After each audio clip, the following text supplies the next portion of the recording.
Hi, this is Elise Kopp, your 55 plus realtor here in sunny Las Vegas.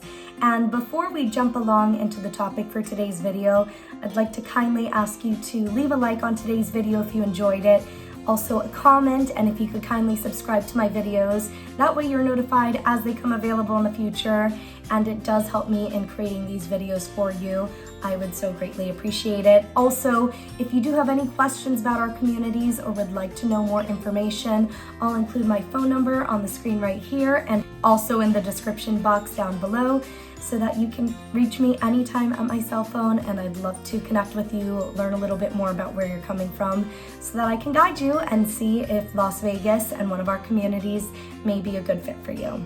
So, without any further ado, I'll jump right along into the topic for today's video, which is a question I get all the time from clients, especially when they're early on in their exploration in making a move to Las Vegas.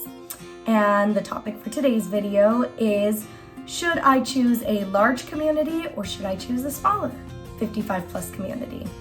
Now, you're going to find some differences and similarities between a larger and a small community, of course, but I just wanted to briefly share with you some of those similarities and differences so that you get a really good idea and can see if one may be a good fit for you.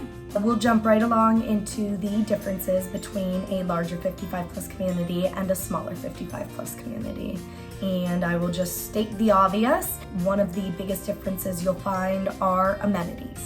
Now, in a larger 55 plus community, you're going to find at least one, if not two, three, four different clubhouses where you will have all sorts of activities, arts, musical activities, sports, fitness centers, you name it.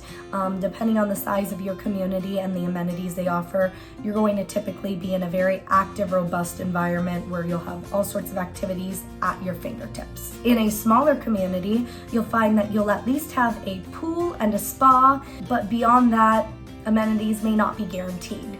Now, if you're the type of person that wants all the activities, a larger community is definitely something to consider. If you're looking for more social opportunities outside of your community, or you're maybe not as active and prefer to stay at home, keep to yourself, and live a more intimate lifestyle, then perhaps a smaller 55 plus community with less amenities may be a great fit for you. Another key difference you'll find between the two is driving. One of our smallest communities here in Las Vegas has just over 60 homes, which means you'll typically drive into your gate and you're able to get around your community in a matter of a minute, maybe two. In a larger 55 plus community, especially giant communities like Sun City Summerlin and Sun City Anthem, which I've covered in previous videos, which I'll link down in the description box below if you'd like to learn more about them. You're gonna do a little bit more driving. In a community of just under 7,800 homes, you could be driving 8 to 9 minutes from one end of the community all the way to the other. It's a city in and of itself. So that is definitely something to consider if you're looking at accessibility and getting around your community.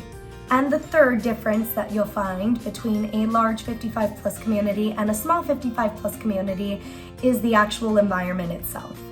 When you're in a 55 plus community, especially a large one, like we mentioned, you have the clubhouse, you have the clubs and activities that you can easily join and be a part of. So meeting friends, meeting new people is very simple in an environment that was built for that. In a smaller community, you may not have the clubs and activities that you may find in a larger community, but that might give you the freedom and the flexibility to keep to yourself and not have to worry about plugging into all the activities that you may not even see yourself wanting to be a part of. So that covers the differences for the most part. Now, in regards to similarities, you're going to find in a large community, in a small community, in a mid-sized community, you are always going to have that 55 plus feel, which is being part of an active adult lifestyle. Not gonna have to worry about young kids or grandbabies. They can visit, they can't stay, but you get that environment being around more mature individuals and being able to connect with people that live very similarly to you.